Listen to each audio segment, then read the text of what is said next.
नमस्कार साथियों, स्वागत है एक बार फिर से आप सभी का आपके अपने चैनल पे। और आज हम बात कर रहे हैं इंडियन पॉलिटी में। अपने नेक्स्ट क्लास में आगे बढ़ते हैं। आज हम पढ़ेंगे संघ एवं उसका राज्य क्षेत्र। मूल रूप से जो है वो पिछली 6 क्लासों में हमने जो बेसिक सी चीजें पढ़ी, जैसे संविधान सभा पढ़ी, अनुसूचियां पढ़ी, संविधान के स्रोत पढ़े, विशेषताएं पढ़ी, ये सारी चीजें हमने करी। अब यहाँ से स्टार्ट होता है अपना मूल संविधान, यानी अनुच्छेद 1 से अपने यहाँ से स्टार्ट कर रहे हैं।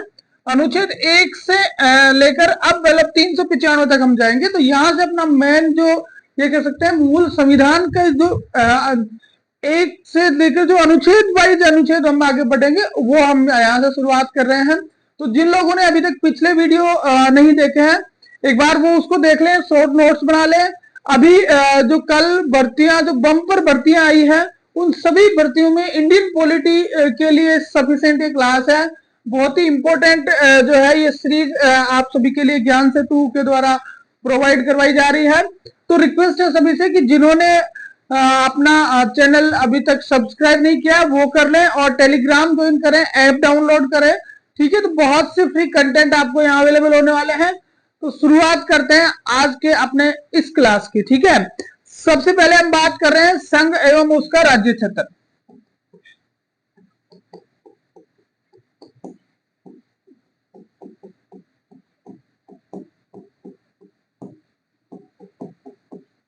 भाई संघ और उसके राज्य क्षेत्र का बात की अगर हम बात करें तो मैंने आपको भाग में बताया था कि भाग फर्स्ट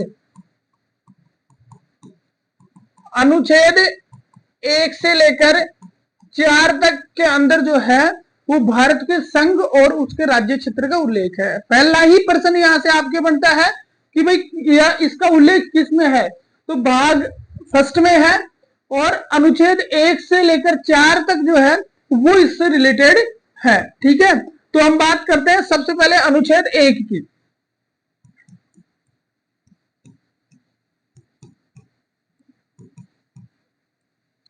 देखिए अनुच्छेद 1 जो है उसके 3 पार्ट अपने को देखने को मिलते हैं। उसके अपने को 3 पार्ट मिलते हैं। अनुच्छेद 1A, 1A, 1B और 1C। कई बार आजकल परीक्षाओं में पैटर्न बढ़ गया। आजकल परीक्षाओं में क्या है कि भाई आपको इस तरह से पूछा जा रहा है, एक अनुच्छेद तो आपको पता है कि अनुच्छेद 1 में क्या है, लेकिन आपको एबीसी पूछ लिया जा रहा है। तो सब क्लोजेज आपको पूछे जा रहे हैं, उन सब क्लोजेज का भी हमें ध्यान रखना है। ठीक है, तो सबसे पहले हम बात करेंगे अनुच्छेद 1A। 1A में क्या लिखा है,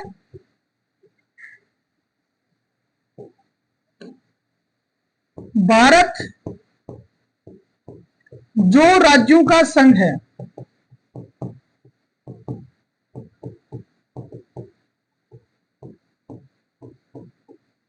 वन ए में क्या है, भारत जो है वो क्या है, राज्यों का, कुछ राज्यों को मिलाकर बनाया हुआ है।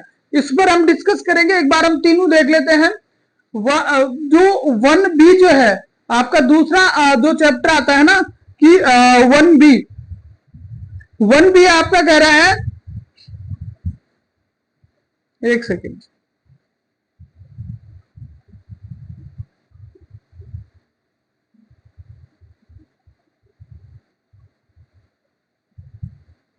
ठीक है, 1B आपका कह रहा है, 1A तो हो गया कि भारत राज्यों का संघ है। 1B में क्या है, राज्य व संघ शासित प्रदेशों के नाम।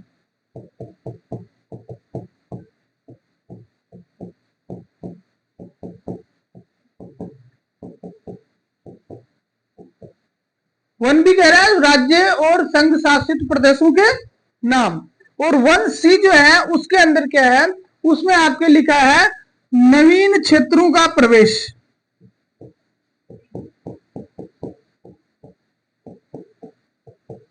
कि भाई भारत संघ में नवीन क्षेत्रों का प्रवेश, ये 3 चीजें अनुच्छेद 1 में लिखी गई है। अब हम इसको डिटेल से देखते हैं। सबसे पहला कह रहा है कि भारत जो राज्यों का संघ है, भारत जो क्या है, राज्यों का संघ है। भारत की प्रकृति बताई गई है, ये विभिन्न राज्यों को मिलाकर बना है। लेकिन यहां पे आपको ध्यान रखना है, ये किसी अंबेडकर जो है, अंबेडकर ने 2 चीजें इसमें बताई है, वो चीजें आपको याद रखनी है। पहली चीज,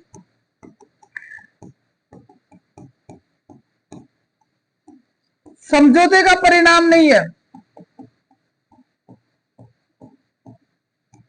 और दूसरी चीज है कि राज्यों को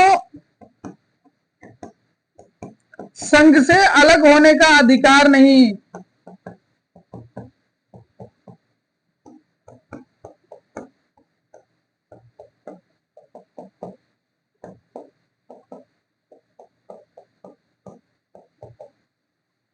ठीक है, राज्यों को संघ से क्या नहीं है, अलग होने का अधिकार नहीं है। पहली चीज तो आपको ये ध्यान रखनी है, बी आर अम्बेडकर ने ये बात कही है। अनुच्छेद 1A में क्या लिखा है कि भारत क्या है, राज्यों का संघ है। पहली चीज तो उसमें ये लिखी है, ठीक है। और उससे क्या समझ में अम्बेडकर ने कहा है कि जो संघ, ये जो संघ है, ये संघ किसी समझौते का परिणाम नहीं है और राज्यों को संघ से अलग होने का अधिकार नहीं है। इसलिए भारतीय संघ को कहते हैं विनाशी राज्यों का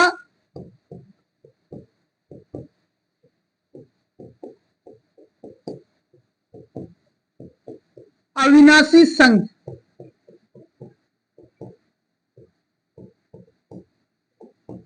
इसलिए भारतीय इसको कहते हैं संघ को विनाशी राज्यों का अविनाशी संघ, जहां राज्यों का तो विनाश हो सकता है, राज्य तो समाप्त किया जा सकता है, लेकिन संघ को समाप्त नहीं किया जा सकता। कोई भी राज्य संघ से पृथक नहीं हो सकता, ठीक है। अनुच्छेद 1A में एक चीज तो आपको ये मिलती है। इसके साथ साथ 1A में आपको एक चीज और भी मिलती है। वो कौन सी चीज मिलती है, यहां पे आपको जो है वो 1A के अंदर दिया गया है भारत जो इंडिया, एक शब्द और मिलता है भारत जो इंडिया। कहने का मतलब आपको भारत का, इस देश का नाम भी मिलता है और इसके दो नाम दिए गए हैं, भारत और इंडिया। दोनों नाम जो है वो संविधान में उल्लेखित किए गए हैं। अनुच्छेद 1A आपको समझ में आ गया होगा। 1A में दो चीजें हैं। पहली कह रही है कि भारत जो इंडिया, यानी भारत का नाम है, और संविधान में दोनों नाम है। कई बार पूछ लिया जाता है भाई कौन कौन से नाम है, ठीक है। और दूसरा दिया गया है कि भारत राज्यों का संघ है। तो अंबेडकर ने कहा कि राज्यों को मिलाकर भारत बनाया गया है, लेकिन पहला तो ये दो राज्यों के बीच किसी समझौते का परिणाम नहीं है, और दूसरा क्या है, दूसरा किसी भी राज्य को अलग होने का अधिकार नहीं है। उसके अगेंस्ट में अगर अपन अमेरिका की बात कर ले,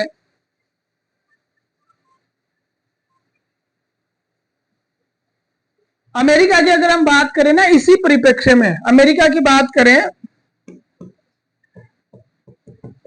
तो अमेरिका में क्या हुआ कि भाई अमेरिका में 13 बस्तियां थी, उन 13 बस्तियों को मिलाकर अमेरिका बनाया गया। अब वहां स्थिति क्या है, वहां स्थिति यह है कि राज्यों को विभक्त नहीं किया जा सकता, राज्यों को नहीं तोड़ा जा सकता। तो उसको कहते हैं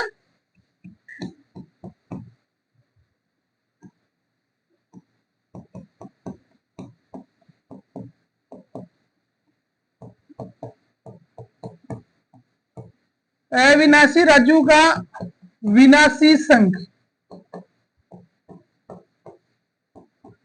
देखो भारत को तो कहते हैं विनाशी राज्यों का अविनाशी संघ, यानी राज्य समाप्त किए जा सकते हैं, लेकिन क्या समाप्त नहीं किया जा सकता, संघ समाप्त नहीं किया जा सकता। जबकि अमेरिका में उल्टा है, संघ समाप्त किया जा सकता है लेकिन राज्य समाप्त नहीं किए जा सकते। अनुच्छेद 1 जो है उसके अंदर आपको यही चीज देखने को मिलती है, ठीक है। फिर दूसरी चीज आती है अपने बी, राज्य व संघ शासित प्रदेशों के नाम, राज्य और संघ शासित प्रदेशों के नाम। भाई इसके अंदर 1B में क्या है कि अपने जो भी स्टेट है, जैसे वर्तमान में हम बात करें 28 राज्य और 8 यूटी है, तो उनके जो नाम है वो नाम इसके अंदर दिए गए हैं। 28 राज्य और 8 यूटी के नाम जो है वो इसके अंदर दिए गए हैं। और उसके बाद में जो है तीसरा नवीन क्षेत्रों का प्रवेश, नवीन क्षेत्रों को कैसे एंट्री दी जाए उसका वर्णन इसके अंदर है। नवीन जो विदेशी क्षेत्र जो भारत के नहीं है उनसे संबंधित जानकारी अपने को इसमें मिलती है। जैसे दादर नगर हवेली, गोवा, इनको इंक्लूड किया ना, वो सारी जानकारी हमें यहाँ पे मिलती है। तो कुल मिलाकर आपका अनुच्छेद भाग 1 के अंदर जो अनुच्छेद 1 से 4 तक है, निश्चित रूप से आपको समझ में आ गया होगा कि भाई किस तरह से जो है वो भारतीय संविधान ने इसको अनुच्छेद 1 में क्या क्या प्रोविजन किए गए हैं। अब चलते हैं अनुच्छेद 2 में। अब चलते हैं अपन अनुच्छेद 2 में।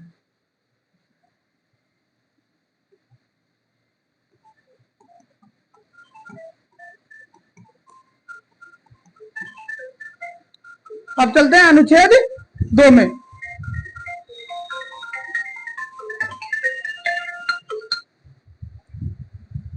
अब अनुच्छेद 2 की बात करेंगे।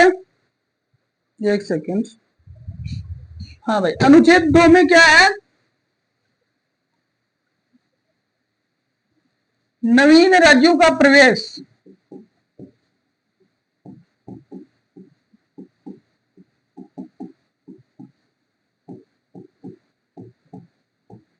वह गठन, नवीन राज्यों का प्रवेश और गठन की बात अनुच्छेद 2 करता है। अब देखो यहां कह रहा है, आपको याद ध्यान रखना, नवीन राज्यों का प्रवेश, एंट्री। तो अगर नए राज्य बनाए जाएंगे वो कौन से, ये किसकी बात कर रहा है? ये उन क्षेत्रों की बात कर रहा है जो भारत संघ के हिस्से नहीं है।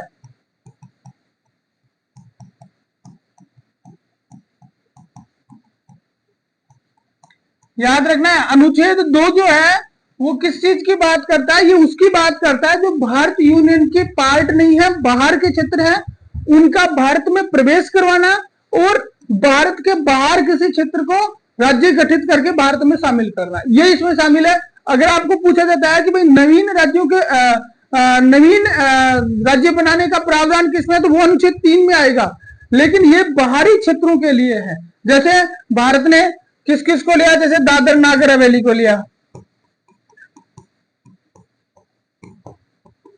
जैसे पांडिचेरी को लिया, जैसे गोवा को लिया। तो ये जो क्षेत्र थे ये बाहर थे, यानी इन पे विदेशी प्रभुत्व था, फ्रांसीसियों का था, उनसे जो है वो लेकर भारत संघ में प्रवेश करवाया। आजकल ऐसी परिस्थिति नहीं है, लेकिन तत्कालीन समय में ऐसी स्थिति थी। ठीक है, तो दादर नागर हवेली, पांडिचेरी और गोवा, इसको शामिल किया गया अनुच्छेद 2 के तहत। तो आपको याद इतना ही रखना है कि अनुच्छेद 2 सिर्फ उसकी बात करता है जो भारत संघ से बाहर है, भारत के अंदर जो शामिल है उसकी बात अनुच्छेद 2 नहीं करता है। ठीक है, अब चलते हैं अनुच्छेद 3 में।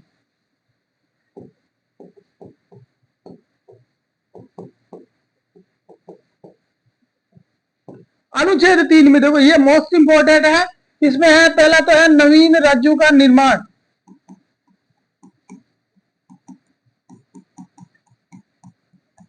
नवीन राज्यों का निर्माण, सीमा परिवर्तन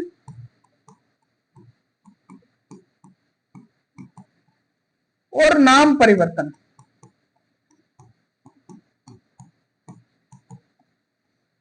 ये तीनों के तीनों चीज किसमें दी गई? अनुच्छेद 3 में दी गई। अब कैसे आप इसको समझो? 2 में तो देखो क्या था, 2 में वो थे कि जो बाहरी राज्य हैं, जो बाहरी राज्य हैं, जो बाहर के पार्ट है, उनको भारत संघ में प्रवेश करवाने से था। और यहाँ क्या है कि जो ऑलरेडी भारत संघ के ही पार्ट हैं उनको मिलाकर नवीन राज्यों का निर्माण करना, सीमा परिवर्तन करना, उनकी सीमाओं में फेरबदल करना और नाम परिवर्तन करना, ये तीनों की तीनों चीजें जो है वो किस में शामिल है? अनुच्छेद 3 में शामिल है। अब सबसे पहले मेन चीज ये है कि ये सारे काम करने का पावर किसके पास है? ये कौन कर सकता है? ये सिर्फ संसद करेगी।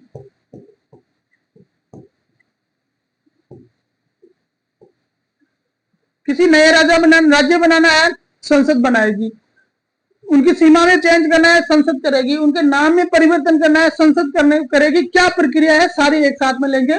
उससे पहले आपको यहाँ पे एक चीज देखनी है कि भाई भारत संविधान में जो है वो जो 14 राज्य थे, उसके बाद में जो भी राज्य बनाए गए, जो नवीन राज्य बनाए गए, 28 हो गए अपन, ठीक है, वो सारे के सारे अनुच्छेद 3 के तहत बनाएगी। तो अनुच्छेद 3 क्या प्रावधान है? नए राज्यों के गठन से संबंधित बात कौन करता है?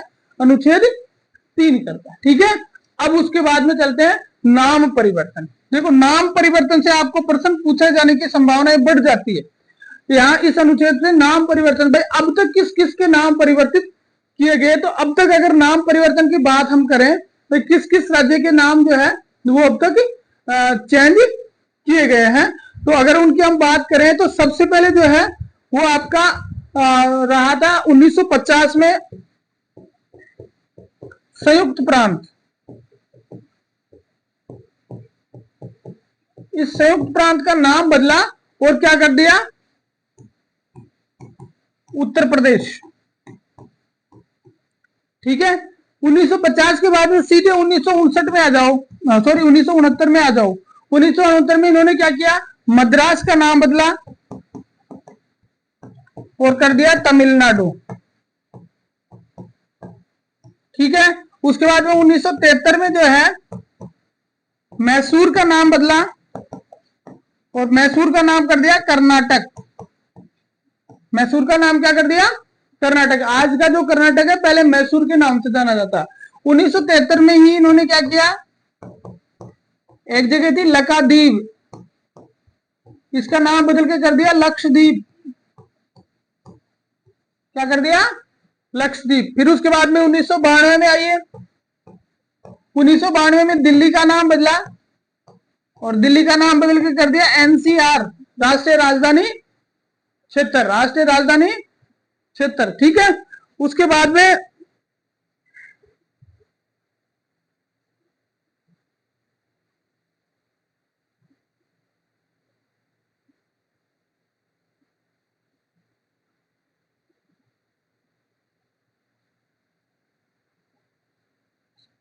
उसके बाद में 2011 में लेटेस्ट हम देखें, उड़ीसा था अपना और उड़ीसा का नाम बदल के कर दिया ओडिशा। उड़ीसा का नाम बदल के कर दिया ओडिशा। तो कुल मिलाकर हमें ध्यान रखने वाली बात यह है कि अनुच्छेद 1(3) के तहत जो है वो बेसिक होता क्या है, नवीन राज्यों का निर्माण से संबंधित है। दूसरा, उनकी सीमाओं में परिवर्तन होता है और तीसरा, उनके क्या है, नाम में परिवर्तन होता है। और अब तक जो नाम परिवर्तन हुए हैं, एक उत्तरांचल का उत्तराखंड भी किया था, उत्तरांचल से उत्तराखंड, तो ये सारे नाम अब तक परिवर्तित है। 1950 में संयुक्त प्रांत को उत्तर प्रदेश बनाया, 1973 में 69 में मद्रास को तमिलनाडु बनाया, 73 में मैसूर को कर्नाटक बनाया, 73 में लक्षद्वीप को लक्षद्वीप बनाया, 92 में दिल्ली को एनसीआर बनाया। उसके बाद में 2011 में उड़ीसा, ये लेटेस्ट है, उड़ीसा को क्या बना दिया, ओडिशा बना दिया। ठीक है, तो इस तरह से ये सारी कार्रवाई अनुच्छेद 3 के तहत होती है। अब हम आते हैं अनुच्छेद 4 में। भाई 1 हो गया, 2 हो गया, 3 हो गया, अब तो था 4। अनुच्छेद 4 क्या कहता है, अनुच्छेद 4 कहता है कि अनुच्छेद 2 व 3 के तहत कार्यवाही संविधान संशोधन नहीं माना जाएगा, संविधान संशोधन नहीं माना जाएगा।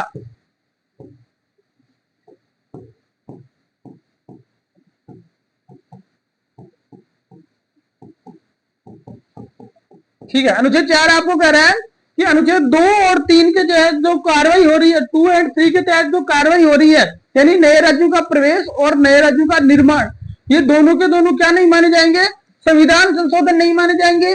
पहली चीज, ये साधारण बहुमत से पारित किए जाएंगे।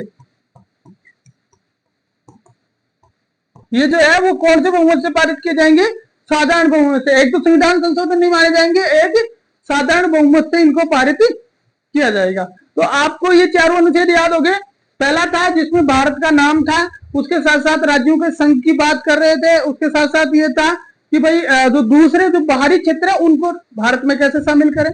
दूसरा जो था तो वो आपका कह रहा था कि भाई जो नवीन राज्य है उनका प्रवेश और गठन से संबंधित था। तीसरा था कि भारत के जो क्षेत्र हैं उनको मिलाकर या तोड़कर नवीन राज्यों का निर्माण किया जाए, वो तीसरा था। और अनुच्छेद 4 आपको कह रहा है कि ये जो सारी कार्रवाई होगी उसको संविधान संशोधन नहीं माना जाएगा, पहली चीज। और दूसरी चीज, साधारण बहुमत में, संसद के दोनों सदनों के साधारण बहुमत के द्वारा वो प्रस्ताव पारित होगा। ठीक है, तो ये तो हो गए अनुच्छेद 1 से 4 तक। अब हम बात करते हैं प्रक्रिया, राज्य निर्माण की प्रक्रिया, राज्य कैसे बना।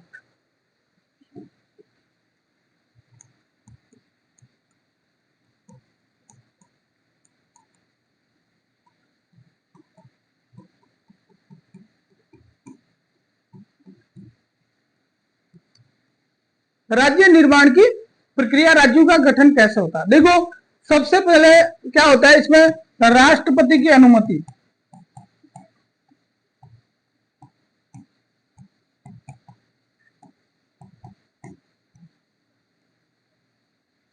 समझो इसको, सबसे पहले एक प्रस्ताव बनता है, और ये जो प्रस्ताव होता है वो क्या होता है, राष्ट्रपति की पूर्व अनुमति से संसद के दो सदन,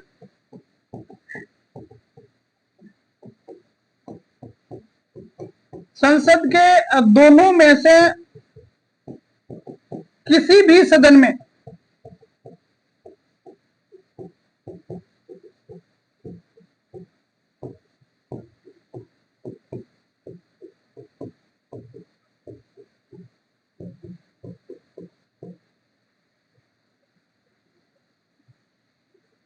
बहुत इंपॉर्टेंट चीज है, यहां से पूछा जाता है कि भाई राज्य कैसे बनाते हैं। तो एक प्रस्ताव बनता है, राष्ट्रपति की पूर्व अनुमति से इस प्रस्ताव को संसद के दोनों में से किसी भी सदन में प्रस्तुत किया जा सकता है। ये नहीं कि लोकसभा में ही करते हैं, लोकसभा में भी कर सकते हैं, राज्यसभा में भी कर सकते हैं, किसी में भी ये प्रस्तुत किया जा सकता है। इधर राष्ट्रपति क्या करता है कि संबंधित राज्य को भी भेजता है।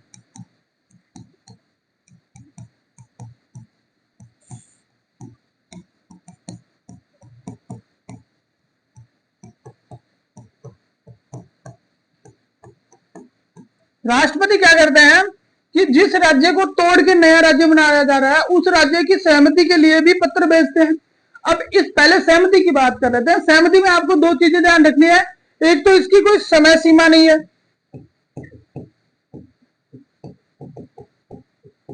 एक तो इसकी कोई समय सीमा नहीं है कि कितने समय में राज्य जो है वो जवाब देगा, कितने समय में राज्य जवाब नहीं देगा, और दूसरा इसके लिए जो है वो राष्ट्रपति जो है वो क्या नहीं है, बाध्य नहीं है।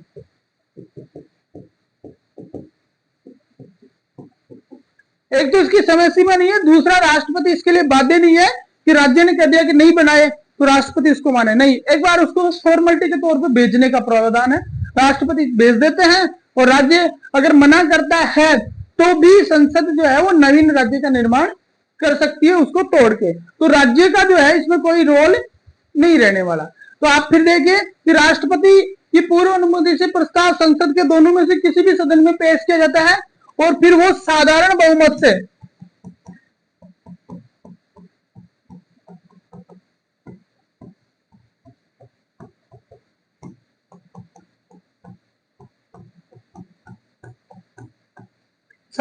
के द्वारा पारित होता है, और राष्ट्रपति की अनुमति पहले से ही है, जैसे ही पारित होता है दोनों सदनों में साधारण बहुमत के द्वारा ये पारित किया जाता है अलग अलग, उसके बाद में जो है तो वो नवीन राज्य का गठन मान लिया जाता है। तो छोटी सी प्रक्रिया है, प्रस्ताव बना, राष्ट्रपति की सहमति प्राप्त करी, उसके बाद में दोनों में से किसी भी सदन में प्रस्तुत किया, चाहे लोकसभा में करो चाहे राज्यसभा में करो, दोनों में साधारण बहुमत से पारित हो गया।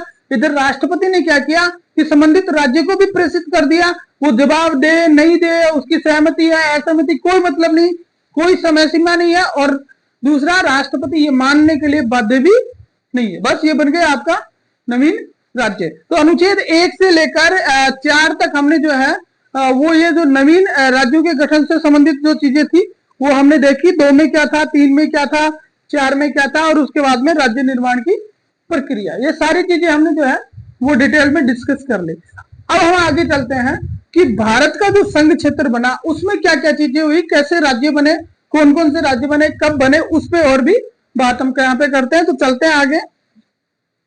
सबसे पहले हम बात करेंगे कि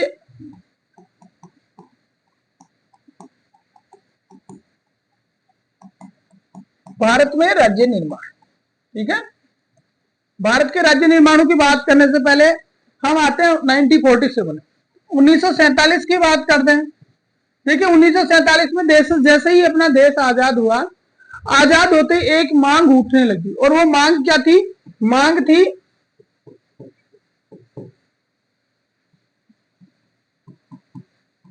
भाषाई आधार पर राज्यों का गठन।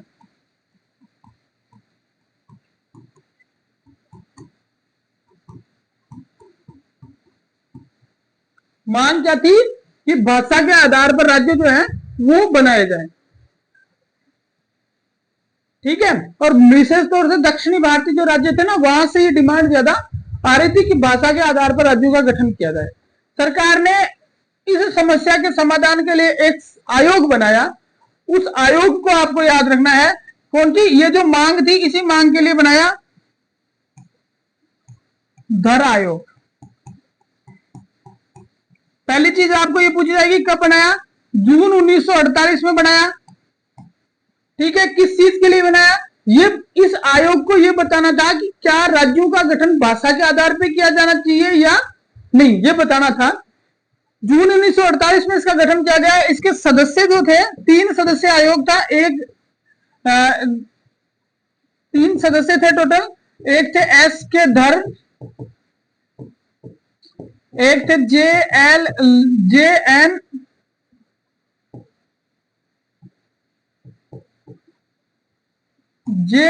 एन लाल और तीसरे थे आपके पन्ना लाल।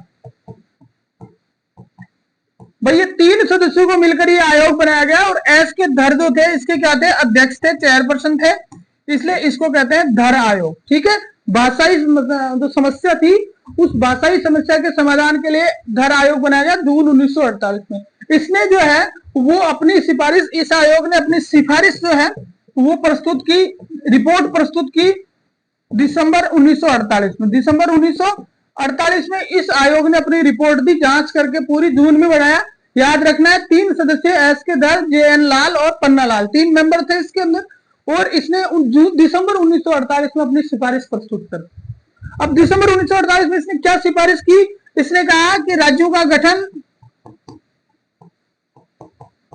भाषा के स्थान पर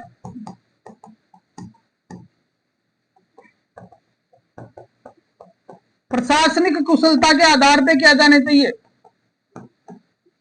प्रशासनिक कुशलता के आधार पे हो।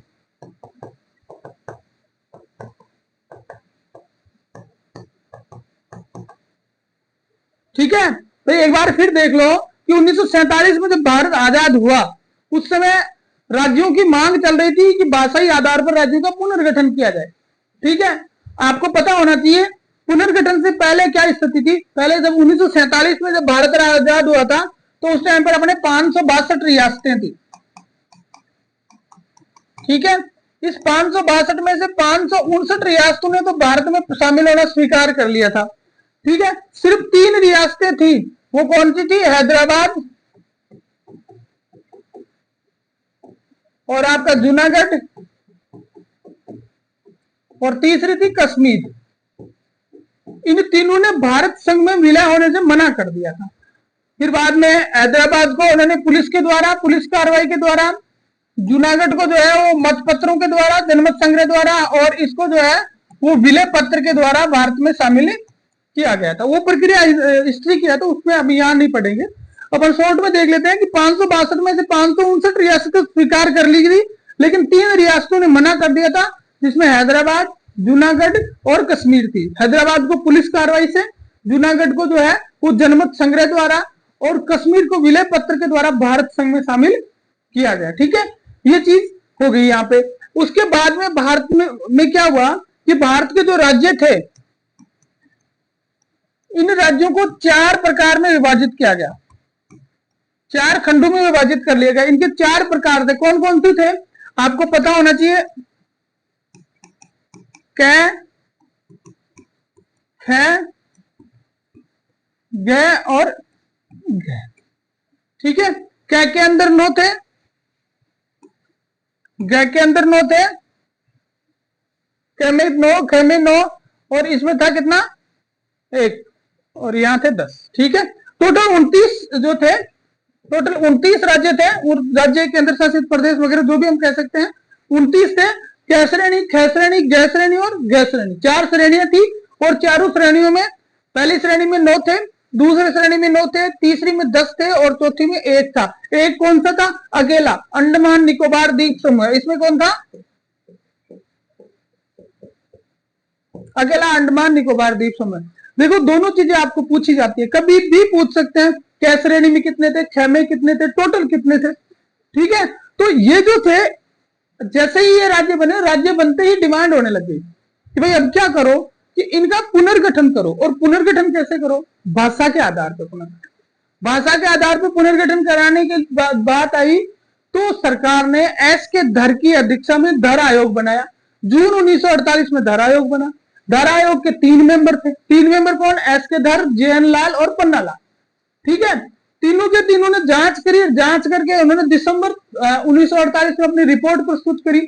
इन्होंने एक ही चीज कही कि राज्यों का पुनर्गठन तो होना चाहिए, लेकिन वो भाषा के आधार पर नहीं होना चाहिए, बल्कि प्रशासनिक कार्य कुशलता के आधार पर। प्रशासनिक कुशलता, भाई प्रशासनिक नियंत्रण जो है वो बना रहे हैं, उस प्रशासनिक कुशलता के आधार पर राज्यों का गठन होना चाहिए।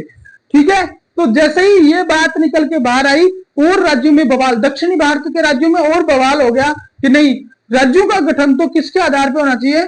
भाषा के आधार पर ही होना चाहिए। इसलिए सरकार ने एक और कमेटी बनाई। उस कमेटी की बात करते हैं, JVP समिति।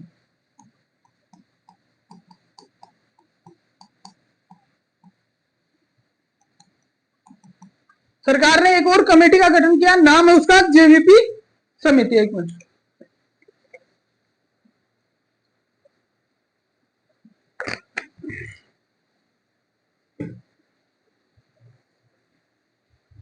देखो भाई ऐसा है, इंडियन पॉलिटी जो है, इंडियन पॉलिटी में आपको जो चीज यहां बताई जा रही है उससे एडवांस आपको जाने की जरूरत नहीं है। इससे ज्यादा कुछ नहीं आएगा।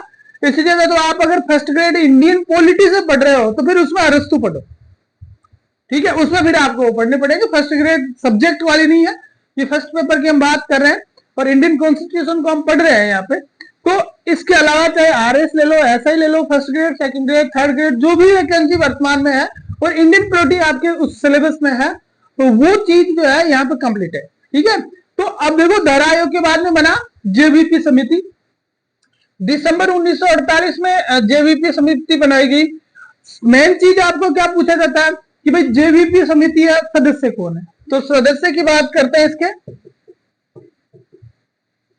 सदस्य की बात करें, सदस्य का नाम इनके इस नाम में छुपा है, यानी जवाहरलाल नेहरू।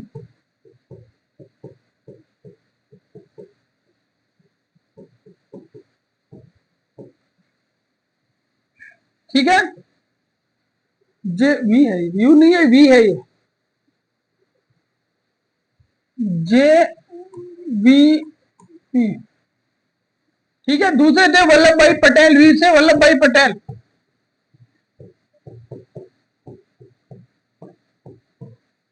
और तीसरे अपने हैं पट्टाभी सीतारमैया।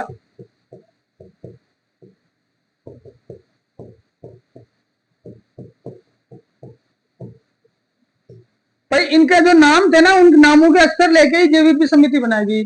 जैसे जवाहरलाल नेहरू, वी से वल्लभ भाई पटेल और पी से पट्टाभी सीतारमैया। ठीक है, तो इन तीनों को मिलाकर वही समिति बनी। सबसे पहले इसका कोई अध्यक्ष नहीं था, याद रखने वाली चीज है। ये जो समिति थी इसका कोई भी अध्यक्ष नहीं था, सब अपने आप में अध्यक्ष थे, सबको अध्यक्ष के पावर्स थे। ठीक है, तो दिसंबर 1948 में बनी। अब ये किस लिए बनी? वही भाषाई समस्या समाधान के लिए।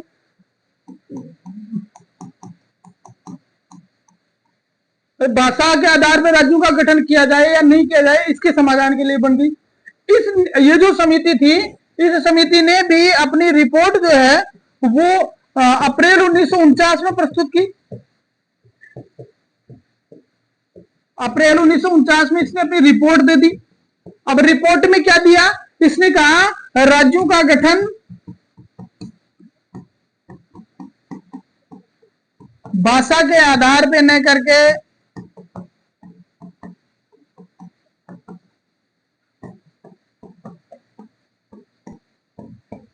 राष्ट्रीय अखंडता,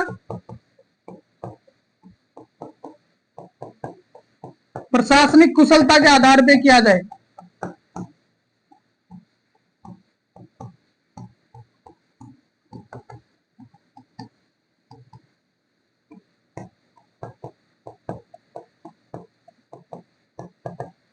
ठीक है, तो इन्होंने कहा, इस कमेटी ने कहा कि जो राज्यों का गठन है वो भाषा के आधार पे नहीं किया जाएगी, बल्कि किसके आधार पे किया जाए?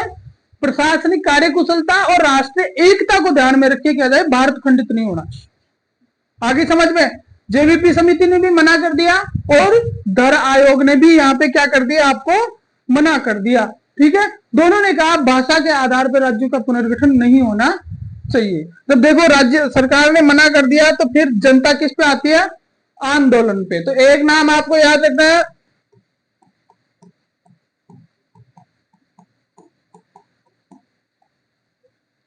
पोटी श्री रामल्लू। ठीक है, ये जो है आंध्र प्रदेश के एक दक्षिण भारत के नेता थे। इन्होंने क्या किया? अनशन शुरू कर दिया।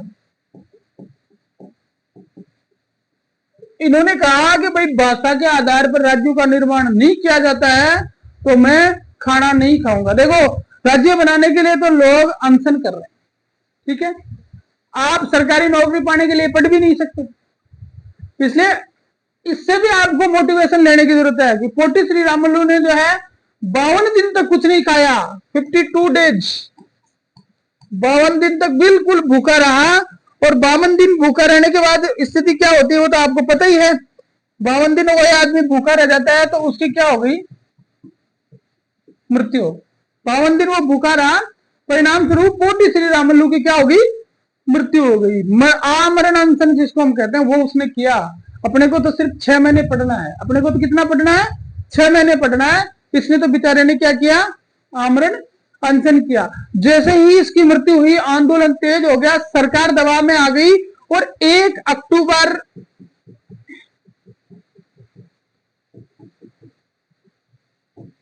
1952 को जो है सरकार ने आंध्र प्रदेश का गठन किया।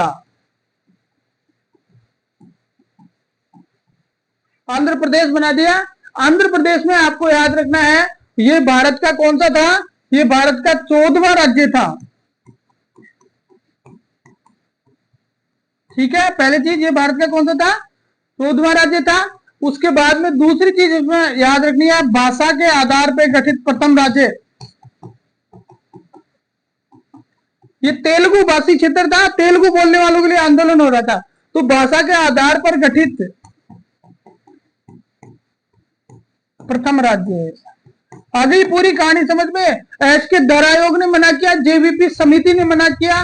परिणाम स्वरूप पोटी श्री रामल्लू ने 52 दिन का आमरण अनशन किया, मृत्यु हो गई। परिणाम स्वरूप सरकार दबाव में आ गई और 1 अक्टूबर 1952 को आंध्र प्रदेश का गठन किया गया। आंध्र प्रदेश भारत संघ का 14वां राज्य था और ये जो 14वां राज्य था ये भाषा के आधार पर गठित होने वाला भारत का पहला राज्य था। ठीक है, पोटी श्री रामल्लू की मृत्यु के कारण सरकार ने एक स्टेप ये लिया और इसके साथ साथ सरकार ने एक राज्य पुनर्गठन आयोग का गठन किया। इसकी जैसे ही मृत्यु हुई तो सरकार ने क्या किया? दबाव में आ गई और दबाव में आके गठन किया क्या? राज्य पुनर्गठन आयोग।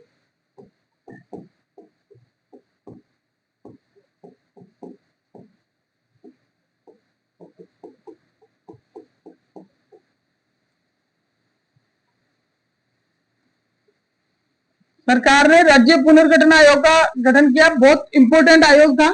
ठीक है, इस आयोग का भी काम क्या था? इस आयोग का भी काम यह था कि भाषा के आधार पर राज्यों का पुनर्गठन किया जाए या नहीं किया जाए। ठीक है, उसके बारे में अपनी अनुशंसा देनी थी और ये जो वर्तमान समस्या है इसका कैसे समाधान किया जाए। ठीक है, तो भाई सबसे पहले तो आपको ध्यान रखना है कि गठन कब हुआ इसका? राज्य का पुनर्गठन आयोग 1953 में गठित हुआ, दिसंबर 1953 में इसका गठन किया गया था। और इसके जो सदस्य थे उनकी हम बात करेंगे तो इसके टोटल 3 सदस्य थे। इसके टोटल कितने थे? 3 सदस्य थे। पहले थे फजल अली। ये फजल अली जो है वो इसके अध्यक्ष थे। राज्य पुनर्गठन आयोग के अध्यक्ष कौन थे? मिस्टर फजल अली। ठीक है, ये इसके अध्यक्ष थे। दूसरे थे के एम पणिकर और तीसरे थे हृदयनाथ कुंजरू।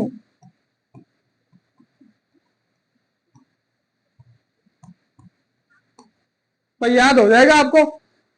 राज्य पुनर्गठन आयोग का गठन 1953 में हुआ। इसके 3 मेंबर थे। पहले थे जस्टिस फजील अली जो इसके अध्यक्ष थे, चेयरपर्सन थे। इसके बाद 2 सदस्य थे, के एम पणिकर और हृदयनाथ कुंजरू। ठीक है, तीनों हो गए। इसका काम क्या था? भाषा के आधार पर राज्यों का पुनर्गठन करना कि है उचित है या नहीं है, इसके लिए इसने सिफारिश देना। इस आयोग ने जो है अपनी रिपोर्ट ने क्या क्या बात कही, वो बातें बहुत इंपॉर्टेंट है। आरएस मेंस में 5 नंबर का क्वेश्चन भी पूछा जा चुका है इससे, ठीक है। तो क्या कहा राज्य पुनर्गठन आयोग ने, राज्य पुनर्गठन आयोग जस्टिस फजल अली की अध्यक्षता में जो गठित किया गया, उसने क्या क्या सिफारिशें की। सबसे पहले इन्होंने कहा राज्यों की श्रेणियां समाप्त की जाए।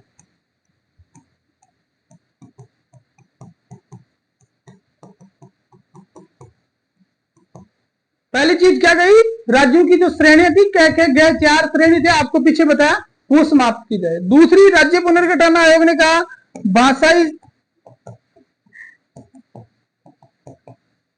आधार पर पुनर्गठन,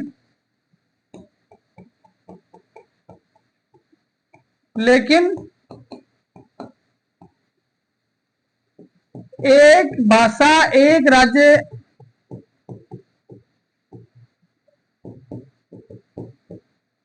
सिद्धांत अस्वीकार।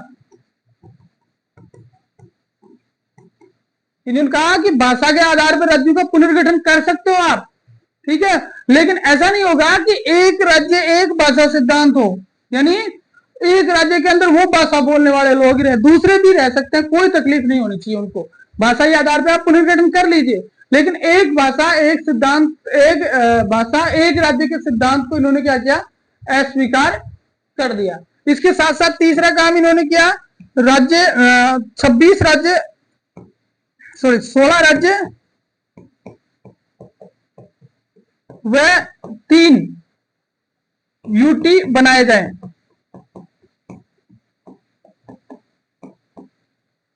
16 राज्य और 3 संघ शासित प्रदेशों के गठन की सिफारिश इस आयोग ने की थी, ठीक है। उसके अलावा देखो इस आयोग ने कौन कौन सी मेन सिफारिशें की।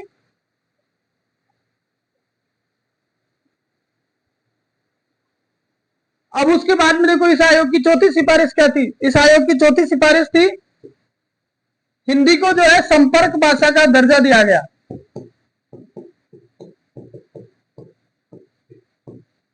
हिंदी को संपर्क भाषा का दर्जा। भाई राज्य भाषा के आधार पर राज्यों का गठन हो जाएगा, लेकिन हिंदी जो है वो क्या रहेगी, संपर्क भाषा बनी रहेगी, ठीक है। कनेक्टिंग लैंग्वेज के रूप में हिंदी को दर्जा दिया गया। उसके बाद में 5वीं चीज हम आते हैं, भाई 5वें नंबर पे क्या हुआ, तो 5वें नंबर पे इन्होंने क्या किया कि हाई कोर्ट के न्यायाधीश, हाई कोर्ट के जो न्यायाधीश हैं, उच्च न्यायालय के जो न्यायाधीश हैं, वो 1/3 राज्यों के बाहर के हो,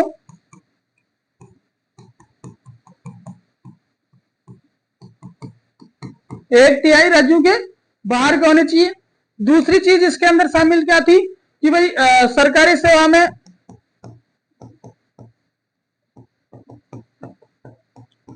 स्थायी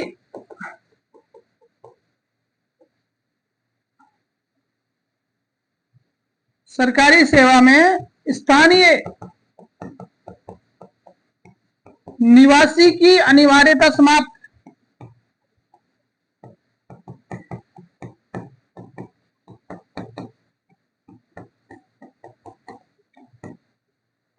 और सातवां लिख लो, अखिल भारतीय सेवाओं के सदस्य अधिकारी, अखिल भारतीय सेवाओं के अधिकारी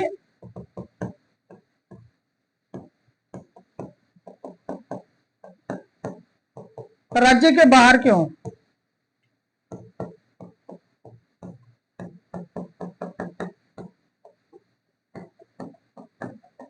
बस ये याद रखना अपने को।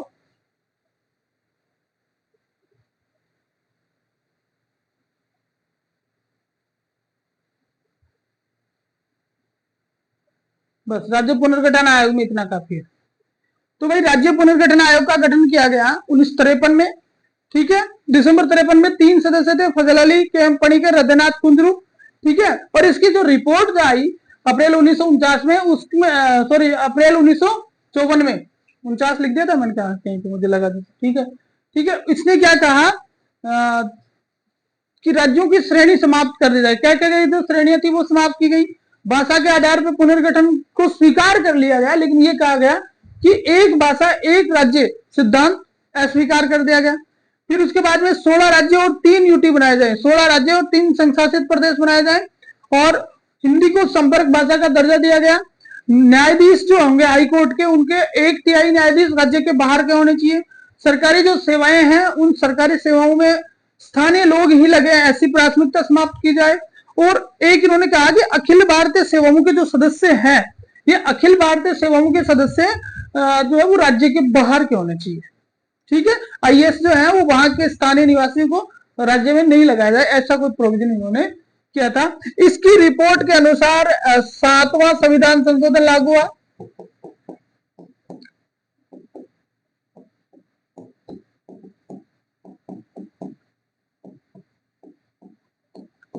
ये जो था, ये आयोग जो था फजल अली आयोग, इसकी रिपोर्ट के अनुसार 7वां संविधान संशोधन 1956 लागू हुआ। इसमें एक अनुच्छेद था 238,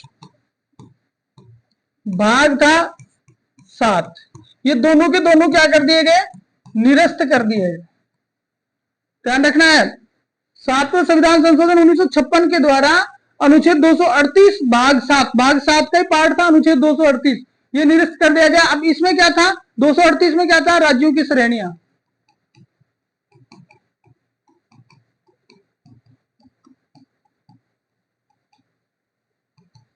238 में क्या था, राज्यों की श्रेणियां थी, इसलिए अनुच्छेद 238 को समाप्त किया तो राज्यों की श्रेणियां समाप्त हो गई। और 14 राज्य जो है भारत में, जो है 14 राज्य और 3 यूटी जो है वो बनाए गए। और इस तरह से भारत के जो राज्य पुनर्गठन का कार्य था वो एक तरह से स्टार्ट हुआ। उसके बाद में 15वां राज्य जो है वो बनाया गया आपके गुजरात। ठीक है, 16वां राज्य जो है हरियाणा, सॉरी नागालैंड।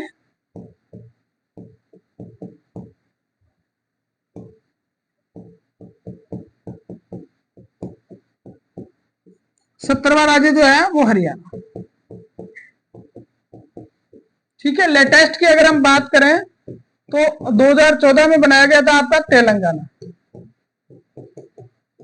बस इतना याद कर लो खूब। ठीक है, तो 7वें संविधान संशोधन में देखो उस दिन क्या फजल अली आयोग ने तो 16 की करी थी, लेकिन इन्होंने 14 ही बनाए। ठीक है, तो 14 राज्य बन गए, 15 उसके बाद में तो 3 है, याद रख लो। 15वां गुजरात बना, 16वां जो है वो नागालैंड बना, और 17वां वो कौन सा बना, हरियाणा। नहीं किया, भारत ने क्या किया, भारत ने गुनाह किया, भारत ने बहुत बड़ा गुनाह किया।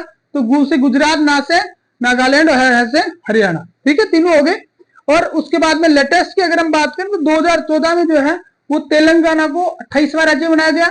वर्तमान समय में भारत में जो है वो 28 स्टेट और यूटी है, टोटल कितनी है, 8 है। 2019 से जो है वो जम्मू कश्मीर को क्या बना दिया गया, जम्मू कश्मीर को आपके यूटी बना दिया गया, उससे पहले वो राज्य था। ठीक है, तो ये हो गई भाई आपकी पूरी की पूरी जो भाग 1 से संबंधित जो थी संघ शासित प्रदेश, संघ एवं उसका राज्य क्षेत्र से रिलेटेड। इसके अलावा इसमें कुछ भी आने की संभावना नहीं है। अगली क्लास में हम फिर मिलते हैं। आप सभी से रिक्वेस्ट है कि चैनल को सब्सक्राइब जरूर कर लें, टेलीग्राम ज्वाइन कर लें, वहां आपको ये पीपीटी में जो शॉर्ट नोट्स क्रिएट हुए हैं ये आपको वहां प्रोवाइड करवा दिए जाएंगे। Thank you very much.